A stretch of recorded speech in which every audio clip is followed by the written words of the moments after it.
magpapapigil na ako para the next day, conditioning katawan ko, and then after nun bantay ako sa ice pack, sa hot pack. Ingat, mga bawal naman talaga. Pag alam ko hindi ko kaya, hindi ko naman ginagawa. Pero so far wala pa naman silang nire-request sa akin gawin na alam kong alanganin sa akin. Kasi maingat sila po sa akin, napakaingat nga po sa totoo lang po. Ako lang po yung tigas ng tuto. Tapos, nagpapasalamat din ako sa EFP, especially sa Nurse Corps, kasi pinakita nila, nagbigay sila talaga ng time. Pinakita nila sa amin kung paano ang buhay ng isang Nurse Corps, typical din isang Nurse Corps. Kung ilang pasyente yung naalagaan nila, kung paano, mga sacrifices din nila. Nakaka-inspire. Ever since mataas ang respeto ko sa mga nurses, pero parang dito kasi ibang klaseng passion na kahit you're very comfortable na sa professional job, nurse ka na, certified nurse ka na, mag-a-apply ka pa sa military and mag-undergo ka pa ng 6 months training, military skills, and then mag-sa-hospital pa para magbigay ka na ganong karaming oras. Iba na yung pagmamahal mo sa kapwa mo at sa bayan. Kaya tumaas lalo yung tingin ko sa kanila na akala ko pag medic, nurse, isa na lang yun, hindi pala. May ibang chapter pala. And ang pinaprioritize nila is to save lives.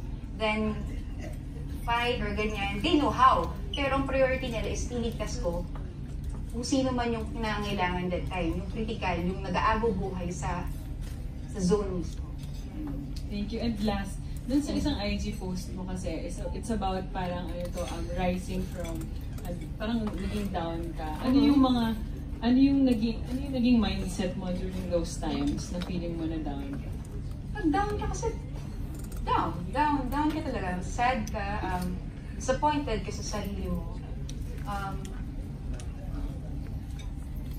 Yung mga times akala mo okay ka, pero ngayon kung babalikan mo, hindi ka pala okay. In denial ka lang, yung trying to be strong, pero hindi ka okay eh. Siguro medyo tumagal man, pero kinailangan din yung 5 years na yun para marating ko, siguro kung ano ko, yung outlook ko ngayon, ganyan. Kaya, ayun yung humugot ng lakas. Sa bawat tao nagpakita sa akin ng malasakit. Ito, sa Dreamscape, binigyan ako ng chance.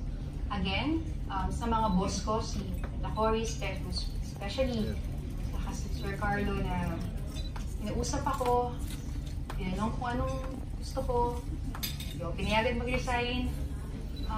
Mga nagtiwala sa akin, si Ita Malung, yung manager, team ko na nandiyan na kahit ayaw mo na, hindi ka na naniniwala sa sarili mo. Pero may mga taong naniniwala na kaya mo, na nandiyan nakasuporta lang sa'yo.